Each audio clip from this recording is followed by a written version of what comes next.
I was born and raised in New York, but 2 years ago, I moved out of my parents' house and started living alone in the city. If I stayed at home, I don't have to pay rent, and my mom would cook all my meals. Sure, it was easy, but I wanted to stand on my own independence. There is an apartment I chose in a spot where I could get to work on a single train line. No transfers necessary. It's a modest 4-story building with a total of 12 units. The first and second floors cater to singles. The third and fourth floors are geared towards families, and my apartment was a corner one on the second floor. That evening, right after I came back from work, my doorbell rang. Given that the building entrance is secured with an automatic lock, so I thought it must be one of my fellow residents. I'm not exactly chummy with any of them, so I wondered what they might want. When I opened the door, it was a young woman who said she'd just moved into the apartment next door. Oh, she's pretty cute. Opening the door sparked something in me. She was probably around my age. Not too skinny, not too fat, with bright, wide eyes and a quiet demeanor, she struck me as a typical, diligent office worker. Hi, I'm Mary, just moved into 202 next door. Hi, I'm James. She introduced herself, offering me a small paper bag with handles. It was a gift for her new neighbors. Some might wonder, do people in New York still do this, making courtesy visits when they move in? Of course, not everyone does. But some do, indeed. Whether or not they do it, it's up to the individual. There may be differences in first impressions, but I don't judge people based on whether they greet or not. That's the depth of tolerance you find in New York. After we exchanged a simple greeting and she left, I quickly opened the housewarming gift she had brought. Inside was a cookie shaped like a cat. A cat, but it's a cookie. I don't dislike cookies, but I don't particularly enjoy eating them either. I dislike the feeling of crumbs getting stuck in the crevices and contours of my teeth after eating. Still, I appreciated the gift and decided to save it for when I was peckish. Anyway, this new neighbor of mine and I seemed to share quite a few life patterns. Our timings coincided when taking out the trash in the morning and heading to work. Although there were several ways to get to the station, our usual paths overlapped. Our times for returning home in the evening coincided too. We even bumped into each other at the local shopping street on days off. So, we ended up having casual conversations along the way. Mary, are you by any chance a cat lover? Why would you say that? I found her overreaction strange and responded, well, the cookies you gave me when you moved in, they were shaped like cats. Darn it, oh right. Why did I choose those, again? She looked embarrassed and gave a wry smile. On my days off from work, I would either lounge around at home, or at most, head out to the local shopping street or the neighborhood grocery store. One day, while I was waiting at a frequently crossed intersection, a large dog on a walk half stood and clung to my waist. The owner pulled the dog back and apologized to me. But I love dogs, so I was rather pleased. I bent over and gave the dog a hearty pat on its neck. Since then, I looked forward to meeting the dog on its walk at that intersection. The dog would half stand and cling to me as if it was a given when we met. I prepared dog treats, of course, with the owner's permission, and gave them to the dog. The dog would eat the treats I held in my hand. When the dog took the treats, its fluffy fur would tickle my palm. Those few minutes were moments of pure bliss for me. However, one day, Mary happened to pass by while I was frolicking with the dog at the intersection. She must have been very surprised because she was staring at me, halfway recoiling. Even when I greeted her, she remained stiff. I later learned that she wasn't particularly fond or afraid of animals, but she was scared and had a hard time with large dogs. It had been about a month since Mary moved in. That morning, as we were walking together to the station, she said, "People have been clearing their throats at me, clicking their tongues." She was talking about incidents on the escalator. She was originally from Kansas, and it was her first time living outside the Midwest. In the Midwest, when riding escalators, people stand on the right side and leave the left side open. However, in the Northeast, it's the opposite. She had heard about it, but out of habit, she stood on the right side of the escalator, which would earn her some throat clearing and tongue clicking from people behind her. Is the food taste different too? Yes, but New York has everything. Still, she was surprised by the thinness of the 8-slice bread. In the Midwest, even 6-slice bread is considered thin. Speaking of bread, there's the egg sandwich. In the Northeast, the standard is a sandwich with egg salad made from chopped boiled eggs mixed with mayonnaise, but in the Midwest, it's common to sandwich something like an omelet. There are other differences too, like local slangs, abbreviations for famous burger chains, and whether beer sizes are referred to as pint or half pint. Even though she knew these differences intellectually, experiencing them firsthand led to a series of surprises. She shared somewhat bashfully. I enjoyed listening to her stories. I had never left New York except for vacations. So, I assumed that the norms in New York were the norms of America. But I imagined if I were to be transferred to the Midwest or some other region, I would be as bewildered and surprised as she is now. In retrospect, New York is an exceptional place within the country. Of the people living in New York, just over half are native New Yorkers like me. The rest are people who have moved in from other regions.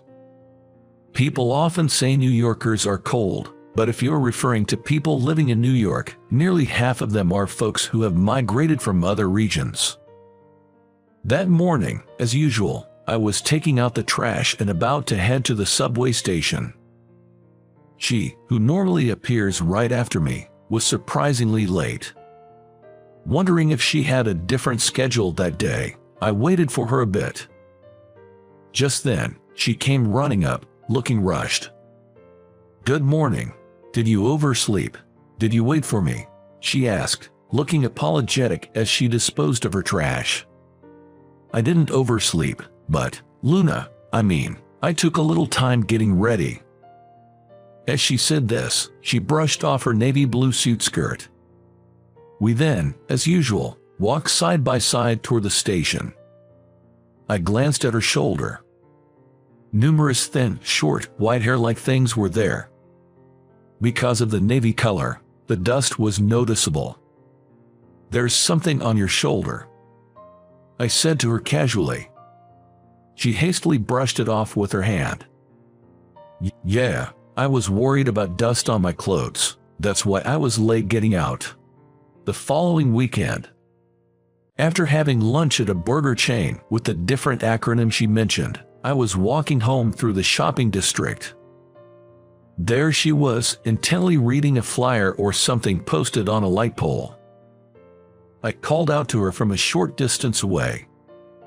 But for some reason, she ignored me and ran off. Puzzled, I watched her leave, then walked up to the pole and looked at the poster she had been engrossed in. It was a flyer for a cat adoption event. I recall her saying she was indifferent to animals. After returning to my apartment, I checked my mailbox and found, mixed in with the junk mail, a notice from the apartment management company. It stated they had received complaints about pet food pouches in the residents' trash, and they were reminding everyone that pets were prohibited in this building. This can't be about me, can it? I remembered that I had given some treats to a large dog I'd met at the crossroads and had brought the empty bag home to throw away. I guessed that someone who saw it might have contacted the management company. The bag was translucent, and I had carelessly thrown it in, so it must have been visible. I bowed my head in apology to the unknown fellow resident for the misunderstanding. However, it wasn't me who had caused a misunderstanding, nor was it someone else. Indeed, someone was keeping a pet in one of the apartments in this building. It was right after this when it came to light. As I returned to my room, I opened the window and leaned out to check the garbage bag I'd left on the balcony. As I lifted the bag, sure enough, through the bag and mixed with the other garbage, the recognizable pouch from the dog treats was plainly visible. At that moment, something caught the corner of my eye. There was a partition board between my balcony and the next rooms. At the bottom of the board, there was a gap about 4 inches high from the floor. There was something gray on the floor in front of that gap.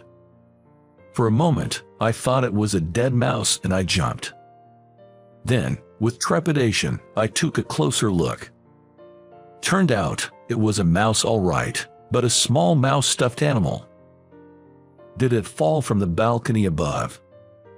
As I reached down to pick up the stuffed mouse, I noticed something moving in and out of the gap in the partition. What is this?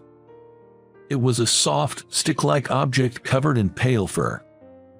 When I tried to get a closer look by bringing my face near, it quickly retracted, and when I gave up and pulled my face away, it came out again. It wasn't just moving in and out, either. The tip of it was beckoning, as if trying to retrieve something. I initially thought it was one stick, but it was actually 2. Then I noticed the paw pads. It was a cat's paw.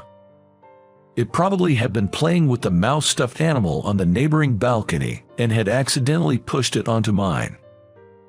It was trying to retrieve it. I pushed the mouse stuffed animal back toward the gap at the bottom of the partition.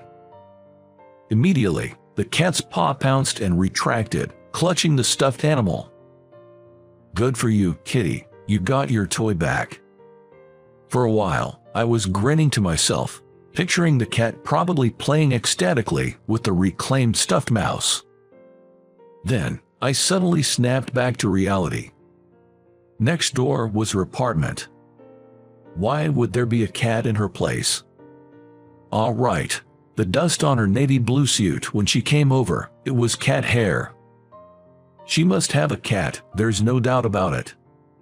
Even though this apartment complex doesn't allow pets. This was not something I could ignore. I immediately went to visit her next door.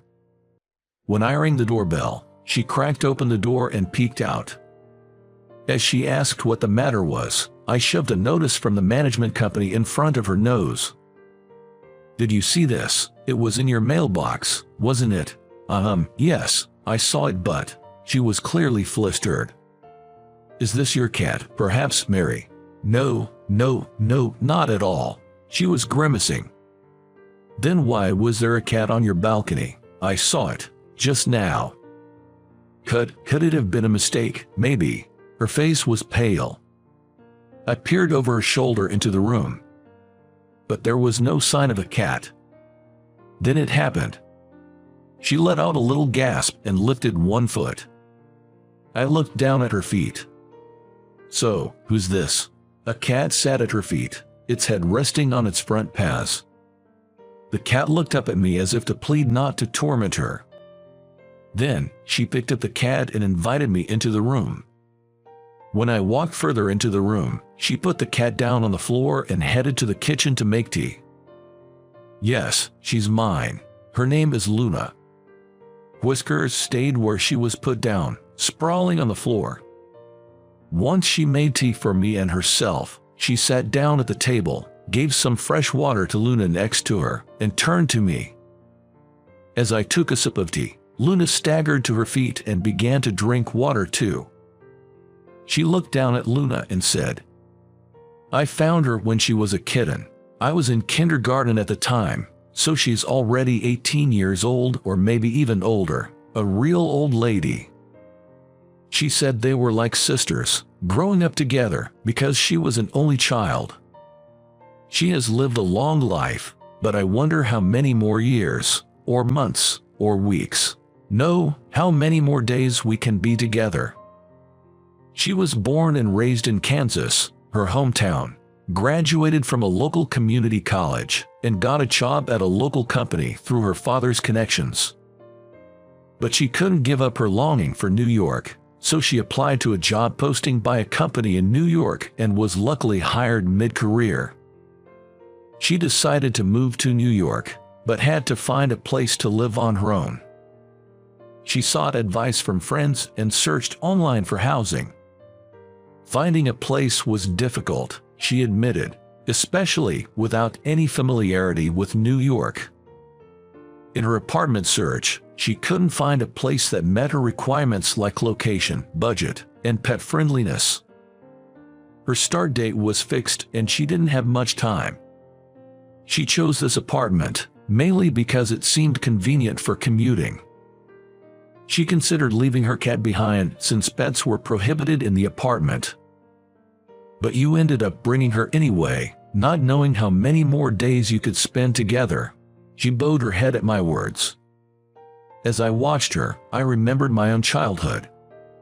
My family home was in an old residential neighborhood in the heart of New York, lined with aging single-family homes. Even as a child, I could peer over the fences of our neighbors' homes. Back then, an elderly couple lived next door. They were always very kind to me. They had a dog that they kept in their yard. The dog was friendly towards me. We often played over the fence, and sometimes I even took it for walks. It was in the fall when I was in 2nd or 3rd grade. The old couple next door decided to move in with their son due to their old age.